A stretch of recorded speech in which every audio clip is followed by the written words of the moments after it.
Greetings, I'm Professor K, and in this short video presentation we're going to take a look at how we go about creating a reverse shell using command injection. Command injection is an attack in which the goal is execution of arbitrary commands on the host operating system via a vulnerable application. Command injection attacks are possible when an application passes unsafe user-supplied data to a system shell. For this lab, I am using one virtual install of Kali Linux and one virtual install of Metasploitable 2, both running on VirtualBox. For this lab, both of my devices will have their networking set to NAT network. Let's take a look at that real quick. So I've gone up here inside of the network for both of my virtual machines, and I have set their networking type to attach to NAT network. Once your virtual install of Metasploitable 2 is up and running, you're going to need to log on and then do an ifconfig command to check to see what IP address has been assigned to its Ethernet 0 adapter. This is my IP address for my virtual install of Metasploitable 2. Yours will differ. And from your Kali installation, make sure that you do an ifconfig from the terminal and find the IP address that is currently assigned to your Ethernet 0 adapter. Make sure you take note of both of these IP addresses because we will be using them in the lab. We'll next need to launch a browser. To do this, I'm going to go up into the application launch icon, and from my Kali menu, I'm going to click where it says Web Browser. In your browser's address bar, type in that IP address that you discovered for your Metasploitable 2. Once you have the IP address inside of the address bar, just hit enter, and you should be able to bring up the Metasploitable 2 homepage. For this exercise, we will be using the DAM vulnerable web application. So go ahead and click that option from the menu.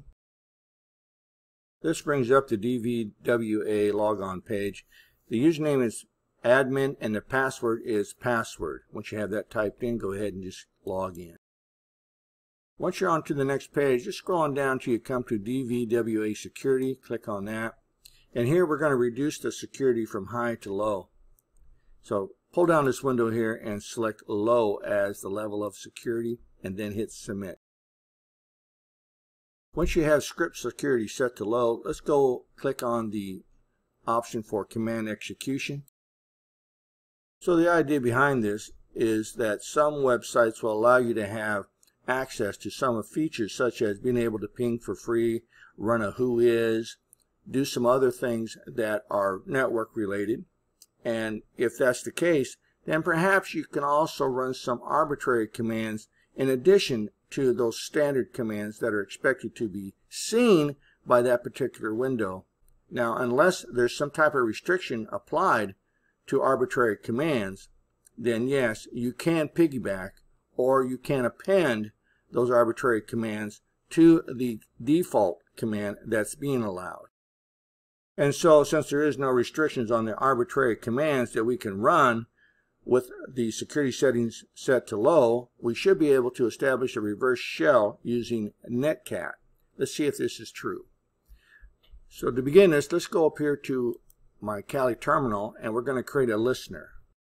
Now to do this, I've typed in NC, which stands for netcat, space dash L, V, and P. Now the L stands for continuously listening, the V stands for verbose mode, the N stands for no domain lookup, and the P stands for the port number, followed by the actual port number that we're going to be listening on.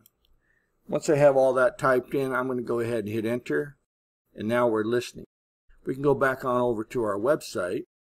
So normally, I would be able to use this ping window and just type in an IP address, and that would be the right command. So in this case, I want to ping 10.0.2.11, which is my DVW application, but I also want to establish a reverse shell over to my Kali. This is the arbitrary command that we are typing in here. So the legal command or the allowed command or the expected command would be the IP address of the machine that I want to ping. In this case, I'm just pinging the DVW application's address, which is 10.0.2.11. Now, when I add in the ~, I'm now able to append or add on additional arbitrary commands to this legal command. And if the legal command completes successfully, so should the arbitrary commands that I have appended to this IP address. Let's go ahead and hit enter. Now if I come back on over here to my terminal up inside of Kelly, you'll see that I have established a reverse shell. And from here I can type in normal Unix types commands such as ls. How about a who am I? And it comes back and it tells me that I'm currently logged on as www-data.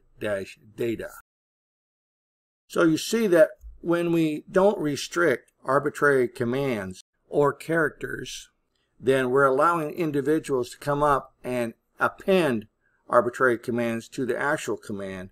And if the actual command does complete successfully, probably the arbitrary commands will too. And that's going to conclude this short video presentation on how we go about creating a reverse shell using command injection. Got any questions? Got any concerns? Don't hesitate to reach out, contact your instructor, and I'll see you in my next video.